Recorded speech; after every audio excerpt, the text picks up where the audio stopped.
Baik, bismillahirrahmanirrahim. Assalamualaikum warahmatullahi wabarakatuh. Salam sejahtera dan salam Universiti Watan.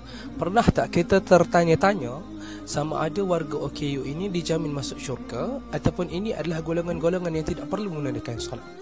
Jadi kalau kita ada pemikiran sebegini, slot ini adalah untuk anda. Bersempena dengan Hari OKU 2025 di peringkat Universiti Kebangsaan Malaysia, kita datangkan bicara prihatin OKU siri ketiga 2025 bertemakan OKU dan tuntutan beragama. Bertempat di Persada Chancellery pada 1 November 2025 daripada 10 pagi sehingga 12 tengah hari. Semua dijemput untuk berdaftar sama ada OKU ataupun tidak. Jadi, apa tunggu lagi? Jom, mari bersama kita. Terima kasih. Assalamualaikum.